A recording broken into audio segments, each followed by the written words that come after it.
Hey guys, welcome back to the Struggleville YouTube channel. For this video, we're going to take a look at these twin lock, or you may hear Packard connectors that were commonly used in the 60s and 70s on GM vehicles.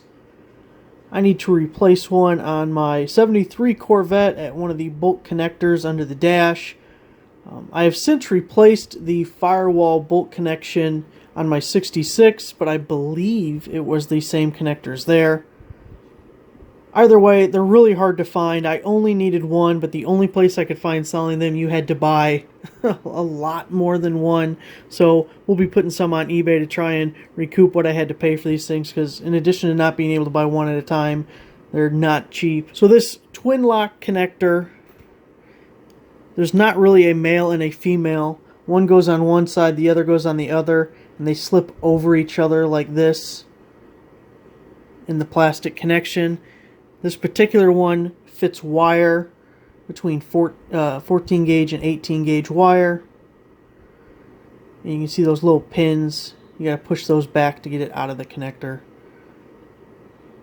So I will put a link down below to my eBay store if anyone out there needs to buy these things. I'm going to keep a few for myself and just sell the rest, because what else am I going to do with them? But let's take a look at the connection out at the Corvette and see how these things work. First rule of doing any electrical: disconnect the battery, because Smokey and his best friend Sparky are not your friends. Now here's the connector I'm playing with. This white wire corroded and broke. You can see the end of it's still green. Went into this connector here. You can see the slot, all the corrosion down here by my thumb was. And there's those connectors we were just looking at. To take these out, you got to bend those little tabs in that I showed you when we were looking at the connectors there. So let's say we wanted to take out that yellow wire that's kind of in the middle on the top. You need to get something real skinny like a small screwdriver and stick it in that little gap there to the left and to the right. It's kind of impossible to do while holding the camera, but you can see where I got the screwdriver on the left side. You got to do it on both sides. Pull on the back a little bit, putting some tension on it as you're doing it, and that wire's going to slide out that way. Now, as you can see, the yellow wire is backed up a little bit, so we'll be able to pull that out. So that's how it looks crimped. See those little tabs that we had to bend back to get it out.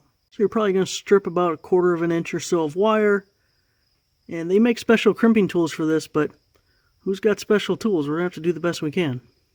Wire strip. Now the fun part, figuring out how to crimp it.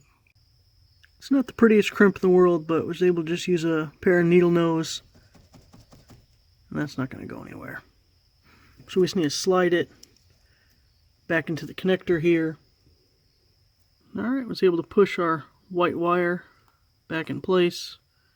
If it gets hung up a little bit, I put my little screwdriver in the slot there and kind of pry it against the plastic just a little bit, and it pull it all the way through. You can kind of hear it click when it's in place. That's how easy it is to change one of these ends. For me, that white wire controlled the rear light back here. So since it's on, that is a successful conclusion to the project. There it is, guys. Like I said, I'll put a link down below to my eBay store if you want to pick these up, if you need them. I'm going to sell them until I run out of all that I had to buy. Probably keep about 20 for myself and just get rid of the rest. So thanks for watching. Give the video a like, subscribe for an subscriber. I'll see you guys next time.